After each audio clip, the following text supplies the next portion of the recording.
글로벌 금융위기에 대해 주요 국가들이 공조에 나서면서 국내 금융시장이 진정세를 보였습니다. 이명박 대통령은 최근의 금융위기와 관련해 라디오 연설을 통해 국민 모두 힘을 모으자고 강조했습니다. 야당은 경제팀 전면 교체를 주장했습니다. 정부가 기업의 시중은행 지분 소유 한도를 10%로 늘리고 공적 연기금액에도 은행 인수를 허용하기로 했습니다. 부도 위기에 놓인 중소기업들을 상대로 연 600%에 이르는 불법 대출로 폭리를 얻은 일당이 경찰에 붙잡혔습니다. 이상은 이 시간 주요 뉴스입니다.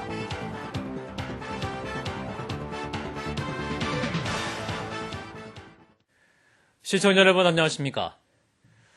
유럽 15개국 긴급 정상회의 등 주요 국가들이 글로벌 금융위기에 대한 공조에 나서면서 국내 금융시장이 오늘 진정세를 보였습니다.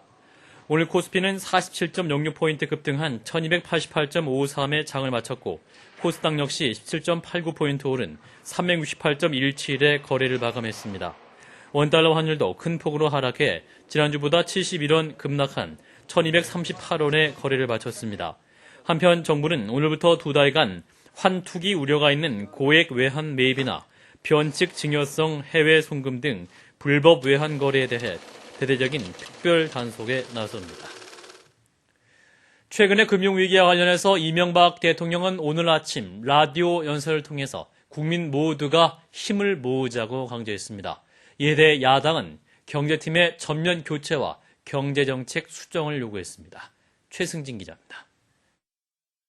이명박 대통령은 취임 후 첫 라디오 연설을 통해 최근의 경제 위기에 깊은 우려를 표시하면서 국민적 단합을 역설했습니다. 이 대통령은 불확실성이 지배하는 요즘 우리도 내년까지는 그리 쉽지만은 않을 것이라며 지금은 길게 크게 보고 행동해야 할 때라고 말했습니다.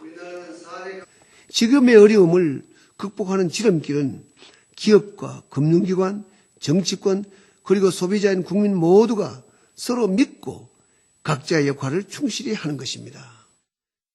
이 대통령은 정부도 국민들에게 있는 사실 그대로 모든 것을 투명하게 알리고 적절한 조치를 취하는 한편 사강과의 협력에도 만전을 기하겠다고 밝혔습니다. 이에 대해 민주당 정세균 대표는 오늘 취임 100일 기자간담회에서 현상 인식이 아니하고 책임의식이 결여돼 있다고 비판하고 강만숙 경제팀의 교체와 부총리제의 신설을 강조했습니다. 이 정부가 국민에게 희망을 줘야 된다. 그래서 지금까지 이 경제를 운영해온 기본 방향과 정책을 전면 수정해야 된다고 하는 점을. 또 한나라당 박희태 대표가 거듭 제안한 여야 대표회담에 대해서는 거부 입장을 분명히 했습니다. CBS 뉴스 최승진입니다. 산업자본의 은행 소유 제한을 완화하는 금산분리 완화 방안이 발표됐습니다. 연기금과 사모펀드, 대기업 등이 은행을 소유할 수 있게 된다는 내용입니다. 양승진 기자입니다. 은행의 대형화와 정부 소유 은행의 민영화를 지원하기 위해 산업자본의 은행 소유 규제를 완화하는 내용의 금산 분리 법안이 발표됐습니다. 먼저 산업자본이 은행 지분을 직접 보유할 수 있는 한도가 현행 4%에서 10%로 확대됩니다. 또 연기금의 수익성 민자 사업은 산업자본이 아닌 곳으로 간주됩니다. 사모펀드는 기업체가 30% 미만을 출자하거나 대기업 계열사 지분을 합쳐 50% 미만인 경우 은행을 소유할 수 있습니다. 금융위원회는 이 같은 내용의 입법안을 마련해 내일 입법 예고하고 올해 안에 시행할 방침입니다. 산업자본이 은행을 단독으로 지배하고 정말 소유한다라는 그거는 안 된다라는 큰 틀은 유지는 하되 지나치게 획일적이고 경직적인 규제는 합리적으로 개선을 한다는 게 기본 원칙입니다. 정부는 산업자본이 투입되면 은행의 재무 구조도 개선되고 나아가 금융시스템 안정에도 도움이 된다는 입장이지만 은행이 재벌 사금고로 전락할 수 있다는 우려도 여전해 입법 과정에서 진통이 예상됩니다. CBS 뉴스 양승진입니다. 오늘 국회 문방위원회 KBS에 대한 국정감사에서는 이명박 대통령의 연설 방송 문제를 놓고 여야가 각을 세웠습니다.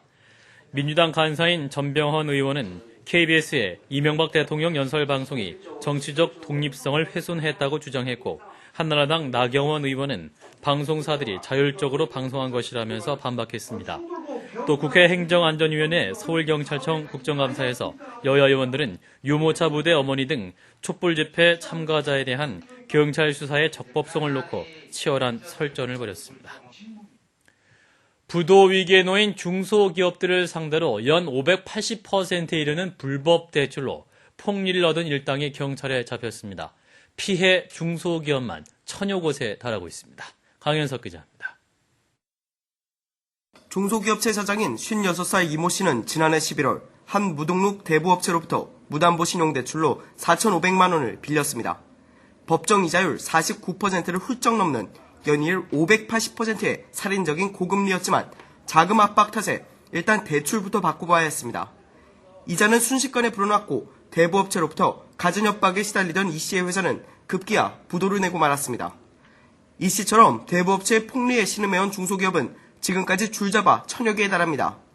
서울 강남경찰서는 대부업법 위반 혐의로 대부업체 사장 34살 권모 씨를 구속하고 일당 24명을 불구속 입건했습니다. 이들은 단속을 피하기 위해 사무실을 3개 지점으로 분산하고 대포폰 수십 개를 돌려가며 영업을 해왔던 것으로 드러났습니다. 특히 이들은 업체가 원금을 변제하지 못할 경우 다른 대부업 회사를 가장해 대출하는 수법으로 고리의 이자를 뜯어왔습니다. 피해자들 정보를 서로 공유를 해서 갚지 못했을 때는 자기네들이 다시 또 대출을 해서 자기네 공범들한테 변제할 수 있도록, 원금을 변제할 수 있도록. 경찰은 대부업 원금을 일본인들로부터 빌렸다는 이들의 진술에 따라 일본인 용의자 2명을 출국 금지하고 이들의 행방을 쫓는데 수사력을 모으고 있습니다. CBS 뉴스 강현석입니다. 프라임그룹의 비자금 조성 의혹을 수사하고 있는 검찰은 오늘 백종원 회장을 소환해서 조사하고 있습니다. 서울서부지검은 백 회장이 수백억 원대의 회사 돈을 빼돌린 혐의와 이 돈을 어디에 썼는지에 대해 집중 수사하고 있습니다.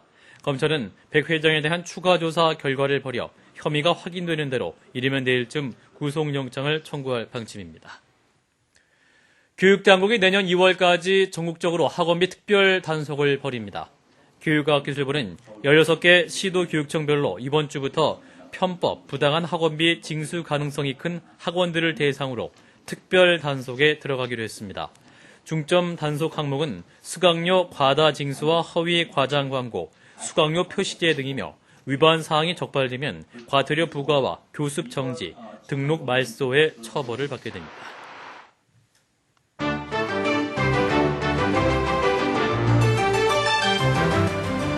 세계 금융위기를 해소하기 위해서 유럽 15개 국가가 공동으로 대처하기로 합의했습니다. 공동으로 합의한 여러 가지 대응책 중에는 국가가 은행 간 자금 거래를 보증하는 등 눈에 띄는 대응책도 많은데요. 유럽 국가의 움직임으로 세계 금융시장이 공황 상태에서 벗어날 수 있을지 관심이 모아지고 있습니다. 유로존 15개국의 정상들이 모인 프랑스 파리로 한번 가봅니다. 프랑스 파리에서는 유로화를 함께 사용하는 유로존 15개 나라의 긴급 정상회담이 열렸습니다. 15개국이 공동으로 합의한 대응책 가운데 가장 눈에 띄는 것은 민간 은행 간의 대출을 국가가 보증해주는 대책입니다. Les banques, les opérateurs de marché doivent mesurer l'importance de l'enjeu. Nous attendons d'eux un sens des responsabilités au moins égal à celui manifesté par les autorités de la zone euro. 오는 15일과 16일에는 유럽연합 27개국 정상들이 벨기에 브뤼셀에 모여 추가적으로 금융위기 대처 방안을 논의하게 됩니다. 브라질 리우 데자네이루 코파카타나 해안에서 열린 제13회 게이 프라이드 퍼레이드. 삼바 여왕이나 일본의 게이샤로 분장한 참가자들도 있습니다. A maioria da população não é contra os homossexuais, que a sociedade tem posicionamento favorável aos direitos homossexuais e que o preconceito, a discriminação é protagonizada. 올해 퍼레이드에는 동성애자들에 대한 편견을 버리자는 의미에서 호모포비아라는 테마를 내세웠는데요. 퍼레이드를 즐기기 위해 동성애자 등 100만여 명의 사람들이 모여 춤을 추며 즐거운 시간을 보냈습니다.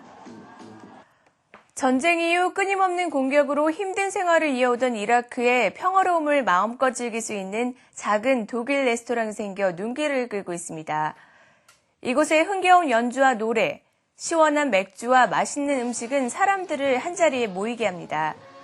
위험한 나라 이라크지만 이곳에서만큼은 국적과 상관없이 그들만의 평화로운 축제를 즐길 수 있다고 하는데요. 사람들은 오늘도 즐거움과 평화를 찾기 위해 이곳을 찾아오고 있습니다. 지금까지 박주연이었습니다.